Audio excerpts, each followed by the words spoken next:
Hello and a very warm welcome to Let's Master English. I'm your host and I am so glad you've pressed play today.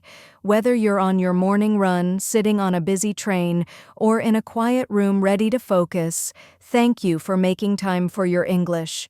Taking this time for yourself is a victory, and I want you to remember that. Today, we're going to tackle a topic that I think fills many English learners with a unique kind of fear. It's a skill that can feel more intimidating than a difficult grammar test or a long list of vocabulary. We are talking about small talk. I know what you might be thinking. Ugh, small talk. It's so pointless. Why talk about the weather? It feels so fake. I've heard this so many times, and honestly, I used to feel the same way. When I was learning a new language, I wanted to have deep, meaningful conversations. I wanted to talk about life, philosophy, and art. The idea of chatting about the rain or the traffic felt like a waste of time. But I was wrong. I came to realize that small talk isn't small at all. It's the key that unlocks the door to those deeper conversations. It's the bridge you build to connect with another person. It's one of the most powerful, practical, and important skills you can develop on your journey to fluency. So today, we're going to demystify small talk. We'll explore why it's so important in English-speaking cultures. I'll give you a practical toolkit full of phrases and strategies to start communicating with confidence, and we'll see how this one skill can dramatically accelerate your journey towards fluency. We'll hear about learners from around the world, people just like you, who turned their fear of small talk into their greatest strength. So take a deep breath. You're in a safe space. Let's learn how to turn those awkward silences into confident conversations. Before we get into the how, we need to understand the why. Why do native English speakers spend so much time talking about things that seem, well, unimportant? In many cultures, conversations are more direct. You meet someone, you might ask them what they do, and you get straight to the point. Talking about the weather can seem strange or even insincere, but in many English-speaking cultures, like in the UK, the USA, Canada, or Australia, small talk is not about the topic itself. It's not really about the rain or the football game. It's a ritual. It's a way of showing friendliness, of acknowledging the other person, and of making a comfortable atmosphere before you get to the real conversation. Think of it like warming up before you exercise. You don't just run a 10-kilometer race from a standing start. You do some stretches, you jog a little. Small talk is the social warm-up. It's a way of testing the waters, of saying, "Hello, I'm a friendly person. I'm open to connecting with you. Are you?" I remember a student I worked with, let's call him Kenji. He was a brilliant engineer from Japan who had moved to an office in London. He told me he found the first few weeks incredibly confusing.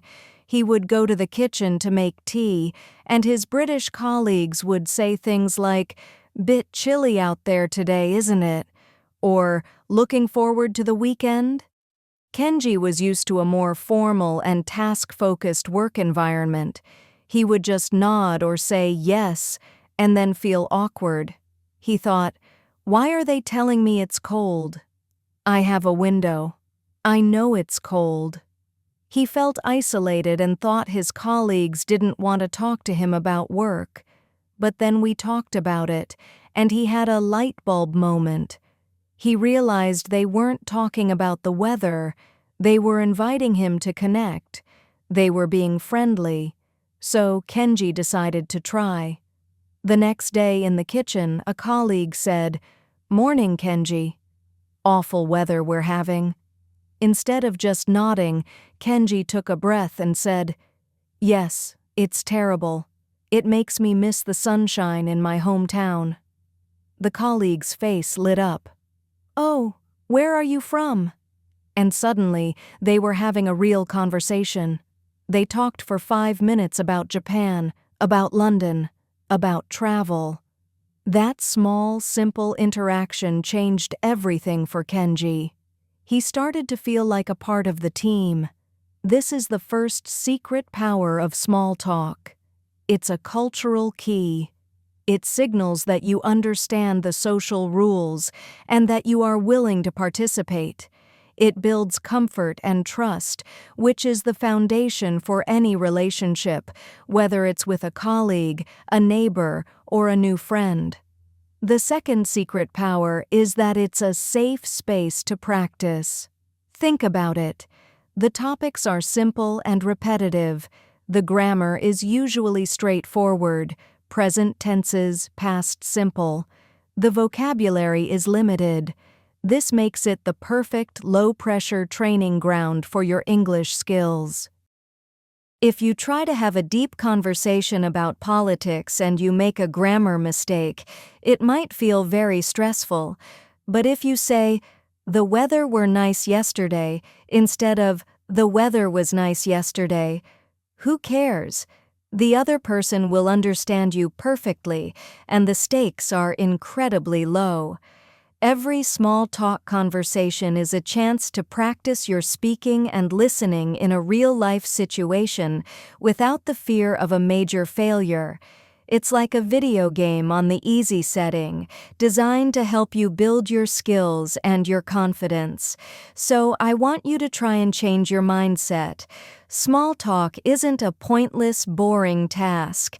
It's a powerful tool for connection, a cultural key, and a safe gym for your English muscles.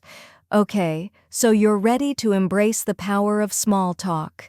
But how do you actually do it? You're standing in a room full of people, or you're next to someone in a queue. What do you say? How do you start?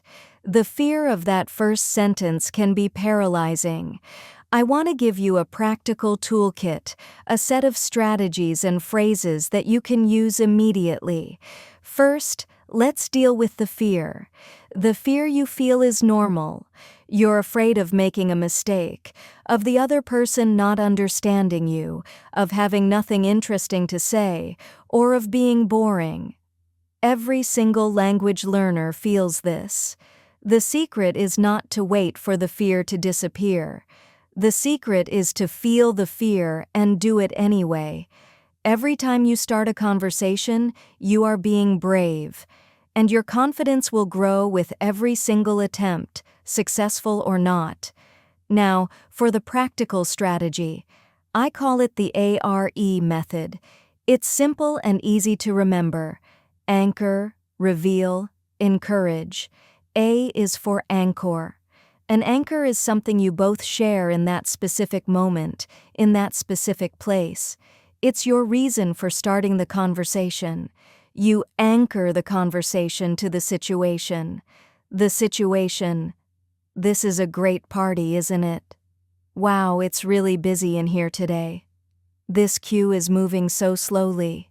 The weather, the most famous anchor of all. It's a beautiful day, isn't it?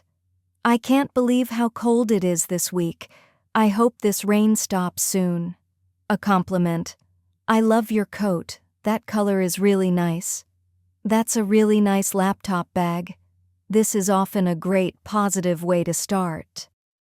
R is for reveal. This is where you make it a little more personal. You share a small piece of information or a feeling about the anchor. This turns it from a simple observation into a conversation. It gives the other person something to respond to. Anchor. This is a great party, isn't it? Reveal. I haven't seen some of these people in ages. Anchor. It's a beautiful day, isn't it? Reveal. It makes me want to go for a walk in the park. Anchor. I love your coat. Reveal. I've been looking for one like that for the winter. E is for encourage. This is the most important step. You have to give the other person an easy way to reply. You do this by asking a simple, open-ended question. An open-ended question is one that can't be answered with a simple yes or no. Instead of, "Do you like the party?" a yes-no question, ask, "How do you know the host?" Or, "What do you think of the music?" Instead of, "Is it a nice day?" ask, "Have you got any plans to enjoy the sunshine?" Instead of, "Do you like this coat?" ask, "How are you finding the party so far?" Let's put it all together. You're at a work conference standing near the coffee machine. You see someone you don't know. Anchor. This coffee is surprisingly good for a conference. Reveal. I definitely need it. It's been a busy morning of presentations. Encourage. Have you seen any interesting talks so far? See how that flows? It's a simple, logical, and non-threatening way to start a conversation with almost anyone, anywhere. Your list of safe topics. Okay, so you've started the conversation. What next? It's helpful to have a few safe topics in your back pocket. A good way to remember these is the word form. F is for from. So, where are you from originally? If they are from the same city, you can ask, "Which part of the city did you grow up in?" People often enjoy talking about their hometown. O is for occupation. What do you do for a living? If you're in a work context, you can be more specific. Which department do you work in? A great follow-up question is, what's the most interesting thing about your job? R is for recreation. This is my favorite because it's about people's passions. Recreation means hobbies and free time. What do you like to do on the weekends? Have you seen any good films or TV series recently? Are you reading any interesting books at the moment? Do you follow any sports? M is for motivation, travel. This is about why someone is at a place or their plans. What brought you to this event today? Are you planning to go anywhere nice on holiday this year? Have you traveled much for work, pleasure? I knew a wonderful woman from Brazil named Sophia. She moved to Dublin, Ireland, and she was very outgoing and friendly in Portuguese, but shy in English. She was worried people would think she was rude. Her goal was to make local friends. She started using the recreation topic. When she met new people at a pub or a party, after the initial chat about the weather, she would ask, "So, apart from work, what do you do for fun around Dublin?" This question was magical. People would tell her about their hiking groups, their book clubs, their sports teams. Not only did she have great conversations, but she also got invited to join a hiking group. Within a few months, she had a fantastic group of Irish friends. She found her tribe by asking about what people loved to do. Just as important as starting a conversation is knowing how to end it politely. You don't have to talk forever. Here are some polite phrases to end the chat. "Well, it's been really lovely talking to you. I should probably go and find my friend." "I'm going to grab another drink. It was great to meet you, name." "I'd better let you go, but it was a pleasure to chat. Enjoy the rest of the conference, evening. Thanks so much for the chat. Hopefully I'll see you around." Ending the conversation politely is just as important as starting it well. It leaves the other person with a positive impression. So, how does all this chatting about the weather and weekends actually help you become fluent? It might seem like a small, separate skill, but I promise you, it is the direct path to fluency. Fluency is not about knowing every word in the dictionary or having perfect grammar. Fluency is about being able to use the language automatically, without thinking too much, without translating in your head. It's about confidence and flow. And how do you achieve that automaticity? Through massive amounts of practice. 1. It builds muscle memory. Every time you have a small talk conversation, you are practicing core sentence structures. How was your weekend? What do you do? I'm really enjoying. You say these things again and again. It's like a pianist practicing scales. At first it's slow and deliberate, but after hundreds of repetitions, their fingers just know where to go. Small talk builds your linguistic muscle memory so that basic conversation becomes effortless. 2. It's a confidence rocket. Every successful conversation, no matter how small, is a win. It's proof that you can communicate. You walked away, and the other person understood you, and you understood them. These small wins build on each other. The confidence you gain from successfully asking a barista about their day gives you the courage to try a longer conversation with a colleague, which then gives you the confidence to speak up in a meeting. It's a virtuous circle. 3. It unlocks authentic language. Textbooks are fantastic, but people don't speak like textbooks. Real conversations are where you learn the living language. Through small talk, you'll hear how people really use filler words. Like, idioms, and slang. You'll learn the rhythm and music of real spoken English. You'll hear someone say, I'm knackered instead of I'm very tired, or I'm chuffed to bits instead of I'm very happy. This is the stuff that makes you sound less like a learner and more like a natural speaker. 4. It's the gateway to relationships. This is the ultimate goal. Small talk is the beginning. It's the first step that can lead to a real connection. Think back to Kenji and Sophia. Their small conversations turned into friendships. And what happens when you have a friend who is a native speaker? You talk to them for hours. You talk about everything, your hopes, your fears, your funny stories, your problems. This is the holy grail of language learning, meaningful communication that you enjoy. When you reach that point, you stop studying English and you start living in English. And that, my friends, is the truest and fastest path to fluency there is. So let's take a breath. We've learned that small talk is not small at all.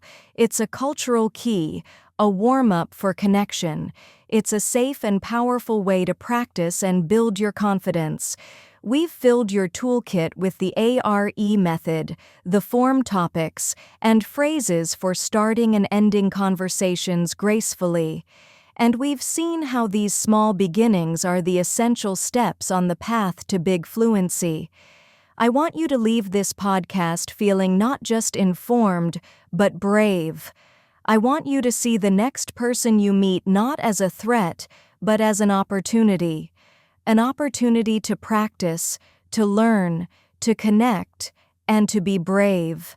The next time you are in a queue for coffee, or waiting for a meeting to start, or at a party where you don't know anyone, I want you to remember the feeling you have right now. You are capable of this. So, here is your challenge for the week. It's simple, but it might not be easy. I challenge you to initiate one small talk conversation in English, just one, with the person at the till in the supermarket, with a classmate, with a colleague. Use the ARE method: anchor, reveal, encourage. It might only last 30 seconds.